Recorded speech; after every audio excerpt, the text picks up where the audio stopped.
Good morning.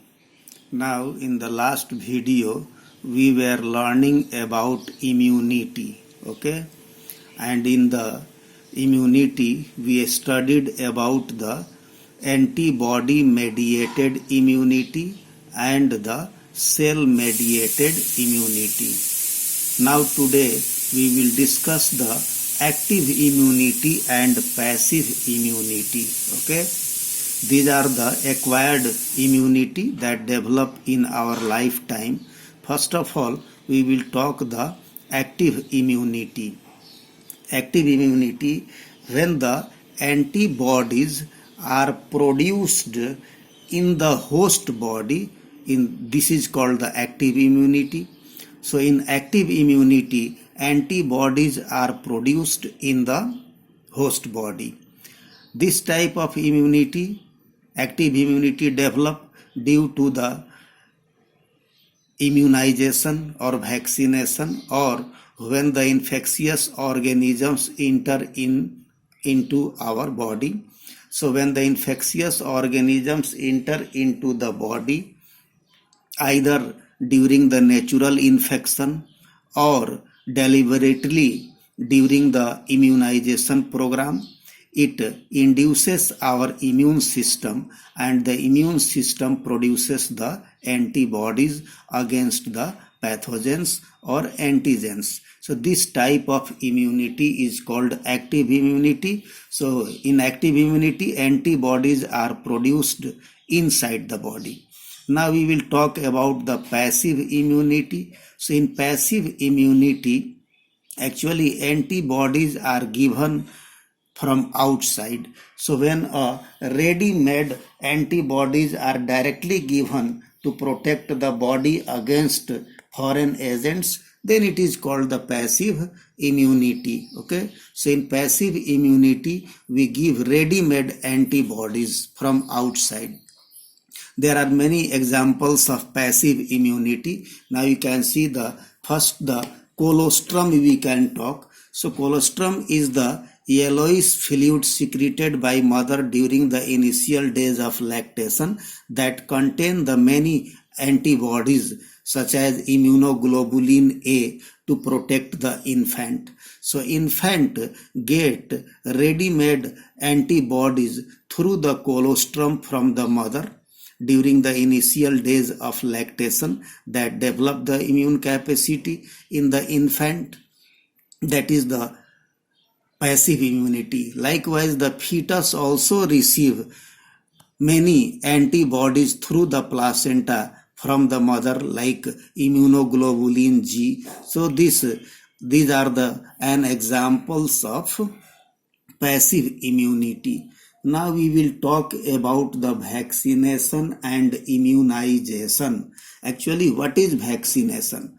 Vaccination is the process of development of immunization or development of immune capacity against a particular disease by inoculation of harmless antigenic material or pathogens into a healthy person. So immunization immune capacity develop through the vaccination. In vaccination, it is based on the principle of immunization or vaccination based on the property of memory. The principle of immunization or vaccination is based on the property of memory of the immune system.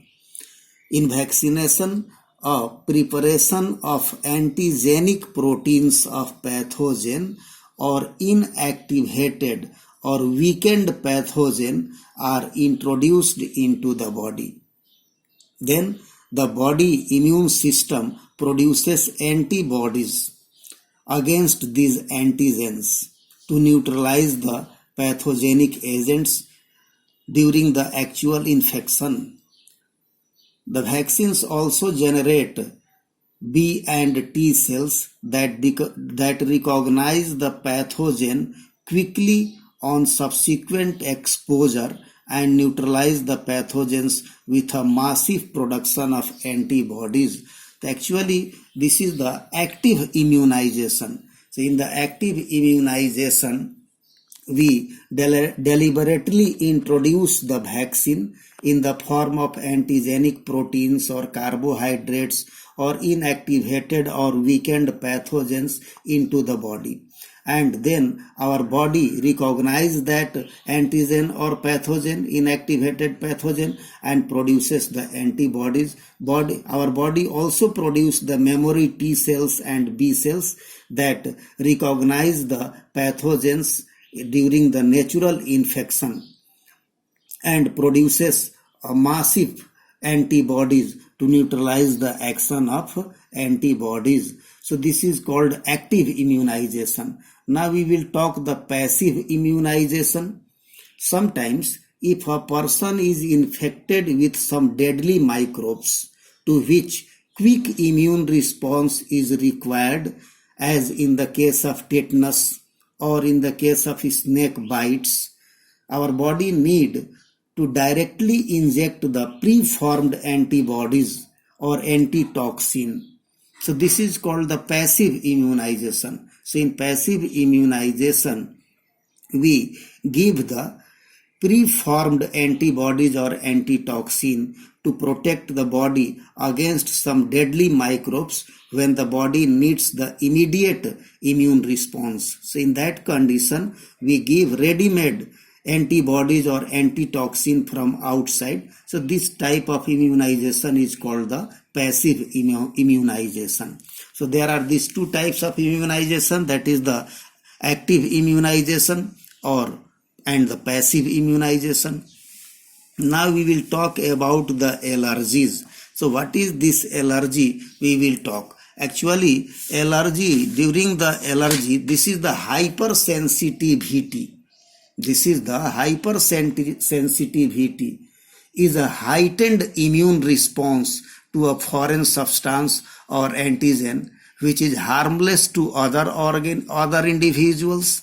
So many people are allergic to different substance found in our environment, and in this condition the exaggerated response of the immune system to certain antigens present in the environment occurs, that is called the allergy.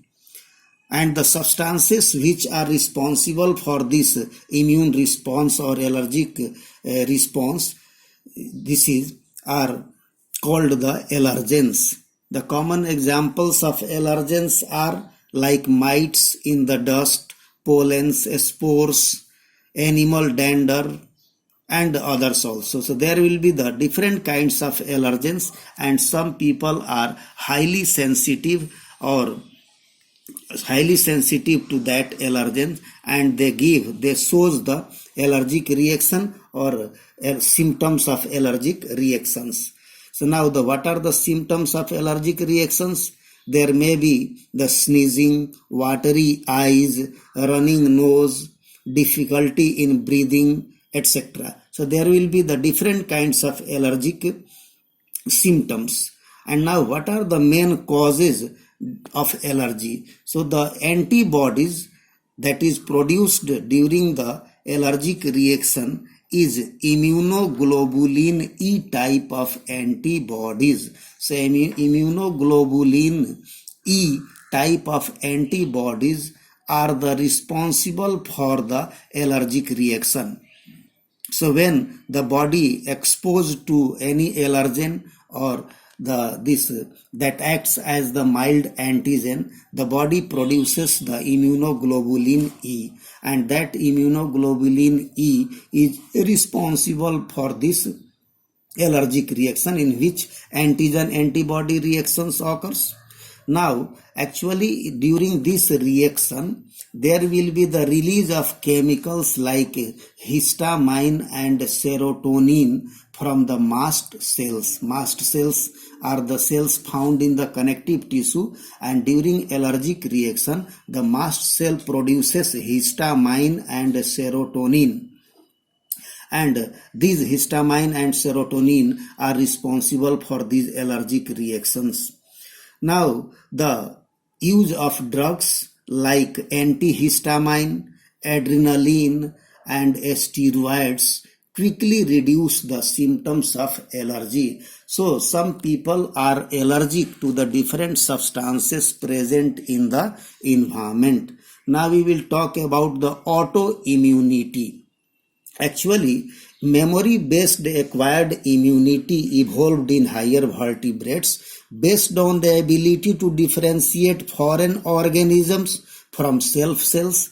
Means it is the ability of our immune system to differentiate the foreign cells and self cells. But sometimes due to genetic or some other reasons, our immune system now attacks the self cells and causes the damage of the self cells. This results in the damage to the body tissues and is called the autoimmune disease.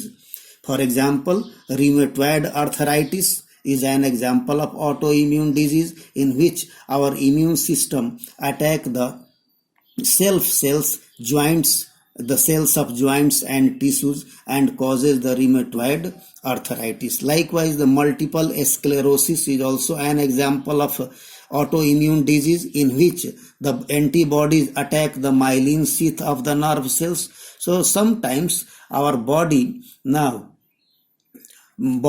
attack the self cells as if it is antigen.